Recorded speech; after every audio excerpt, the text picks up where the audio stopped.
দেশের ক্রীড়া ফেডারেশনের পাশাপাশি জাতীয় ক্রীড়া পরিষদের নীতিমালায় সংস্কার প্রয়োজন বলে মনে করছে মন্ত্রণালয় গঠিত সার্চ কমিটি। আগামী সপ্তাহের মধ্যেই অ্যাডহক কমিটি পেতে যাচ্ছে গুরুত্বপূর্ণ বেশ কয়েকটি ফেডারেশন। মঙ্গলবার 3টি ফেডারেশনের সাথে বৈঠক শেষে একথা জানিয়েছে সার্চ কমিটি। প্রথমবারের মতো ফেডারেশনের বর্তমান ও সাবেক কর্তা এবং খেলোয়াড়দের সঙ্গে সার্চ কমিটির বৈঠক। ক্রীড়াঙ্গন সংস্কারের জন্য যুব ক্রীড়া মন্ত্রণালয় গঠিত এই কমিটি মত বিনিময় করেছেন হকি, দাবা ও স্নুকার ফেডারেশনের সাথে। ক্রীড়া ফেডারেশনগুলোর বর্তমান চিত্র বুঝতেই এই মত বিনিময়, যেখানে নিজেদের অবস্থান স্পষ্ট করেছেন ফেডারেশন প্রতিনিধিরা।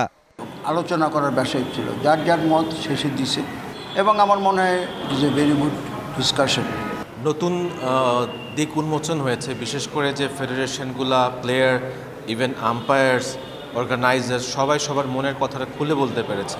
কিছু হলে আমরা হয়তো আশা করতে পারি যে চেঞ্জগুলো হবে, বাট চেঞ্জ হোক এটা আমি চাই। এনজিওর কিস্তি প্রথমবার বিকাশ পেমেন্ট করলেই 20 টাকা ইনস্ট্যান্ট ক্যাশব্যাক।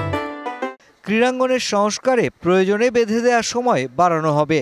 সার্চ কমিটি জানিয়েছে পর্যায়ক্রমে সবগুলো ফেডারেশনেই দেয়া হবে অ্যাডহক কমিটি। কিছু লোকের রাজনৈতিক পরিচয়ে অনেকে ফেডারেশনে ছিলেন, হয়তোবা তাদের তেমনটা গুরুত্ব এখানে ছিল না, কিন্তু তারা চেয়ারে অধিষ্ঠ ছিলেন। তাদেরকে হয়তোবা কিছু কিছু জায়গায় আমাদেরকে ছাড়তে হচ্ছে। নিউট্রাল, কোনো বিতর্ক নাই, তাদেরকে আনার চেষ্টা করছি। শুধু ফেডারেশন সংস্কার নয়, পাশাপাশি প্রয়োজন হলে জাতীয় ক্রীড়া পরিষদের নীতিমালা পরিবর্তনেও নজর দেবে সার্চ কমিটি। এনএসসি একটা যদি আপনি কিছুটা জায়গায় সংশোধন না করেন, ফেডারেশনের যে কনস্টিটিউশনগুলো অ্যামেন্ডমেন্ট করবেন সেটা কিন্তু কার্যকরী হবে না। অনেক জায়গায় এটা আমরা উপদেষ্টা মহোদয়ের সাথে কথা বলেছি, ওনাকে জানিয়েছি, আমরা খসড়াটা ওনাকে দিব। খসড়া দেওয়ার পরে ওনার বিবেচনায় বিবেচিত হলে তারপরে উনি এটা প্রজ্ঞাপন জারি করবেন। বাছাইকৃত সংগঠকদের সমন্বয়ে ফেডারেশনগুলোর অ্যাডহক কমিটি গঠন করতে সুপারিশ করবে সার্চ কমিটি, যা পূর্ণ অনুমোদন দেওয়ার এখতিয়ার কেবলমাত্র যুব ও ক্রীড়া মন্ত্রণালয়ের। Mushfiqur Rahman, DBC news, Dhaka.